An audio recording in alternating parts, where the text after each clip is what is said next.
There is a particular kind of silence that can enter a parent's life when adult children stop calling for help. The phone still works. The family still exists. Love has not disappeared. But the steady stream of questions, favors, emergencies, and small dependencies begins to fade. And what replaces it can feel less like freedom than disappearance. You may tell yourself that this is what you wanted. You raised them to stand on their own. You wanted them to make decisions, solve problems, build lives, and need less rescuing. Yet when they finally do, something inside you may ask a painful question: if they no longer need me, what am I for? That question is often misunderstood. It can sound possessive, but usually it is not about wanting your children to fail. It is about the role that gave your days structure, urgency, and emotional meaning. For years, being needed may have been one of the clearest ways you knew you mattered. Need creates visibility. When someone asks for your advice, your time, your cooking, your money, your reassurance, or your presence, your value feels measurable. There is evidence. You can point to what you did. You can see the problem before and the relief after. You are not simply loved. You are useful. Usefulness can become so closely tied to identity that independence feels like rejection, even when no rejection has occurred. Imagine a mother whose son used to call every week with practical questions. Which doctor should he choose? How should he handle a difficult manager? What dish did she make when he was sick? Over time, the calls become shorter. Then less frequent. He has a partner now. He has experience. He makes decisions without checking first. Nothing cruel has happened. In fact, something healthy may have happened. But she notices that when his name appears on her phone, she feels relief before affection. The call proves she still has a place. That is the first hidden shift. Sometimes the pain is not only that your child contacts you less. It is that your old evidence of importance has disappeared. Parenting often gives immediate feedback. A child is hungry, and you feed them.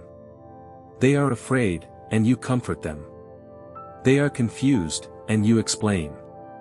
The role is demanding, but it is clear. Adult relationships are less clear. Love may still be present, but it is no longer constantly demonstrated through dependence. This can create an emotional mismatch. Your child may experience their independence as a sign that your parenting worked. You may experience the same independence as proof that your central role has ended. Both interpretations can exist at the same time. The deeper problem begins when being needed became the safest form of being loved. If affection was often expressed through service, sacrifice, fixing, or availability, then a relationship without those tasks can feel strangely empty. You may know intellectually that your children care about you, but care that does not arrive as a request can be harder to recognize. This is why some parents begin offering help before it is asked for. They remind, advise, solve, organize, or check repeatedly. Not because they want control in some simple or malicious sense, but because action restores a familiar identity. If there is a problem to solve, there is a role to occupy. But the same behavior that helps the parent feel visible can make the adult child feel watched, doubted, or managed. Then the child pulls back. The parent feels even more invisible and reaches harder.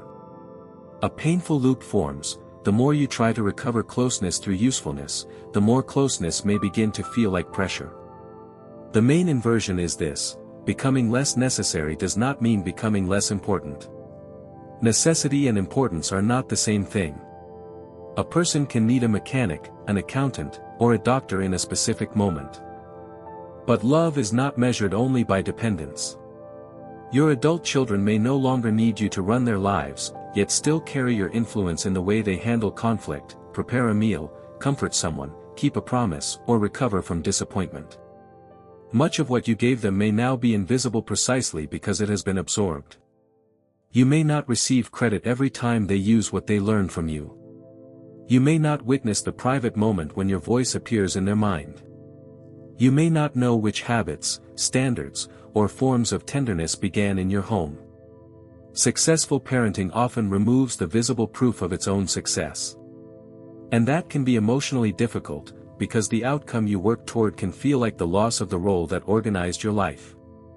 So the next stage is not to become unnecessary in every sense. It is to become present in a different way.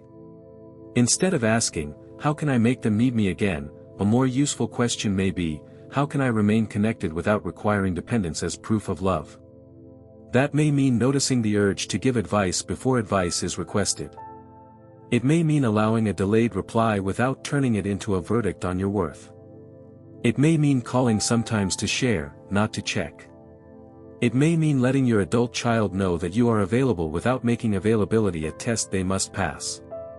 It also means rebuilding parts of yourself that parenting may have pushed to the edges.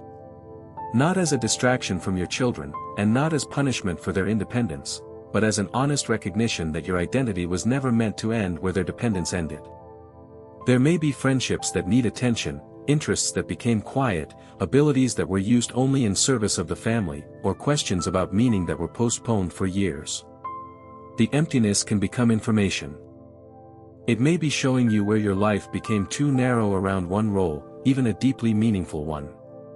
This does not require pretending the transition is easy. Grief can be present even when nothing has gone wrong. You can be proud of your children and still miss the version of family life in which your place felt obvious. You can respect their independence and still feel disoriented by it. The goal is not to shame that feeling. It is to understand what it is asking for. Perhaps it is not asking for your children to need you more. Perhaps it is asking for you to see yourself more clearly. To recognize that care is still care when it is not rescuing. That love is still love when it is not urgent. That your value is not erased when no one has a problem for you to solve. You are not invisible because your adult children are becoming more capable.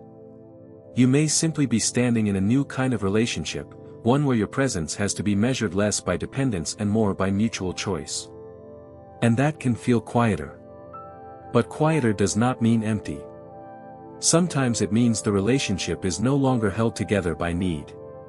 It is being invited to become something more equal, more spacious, and more honest.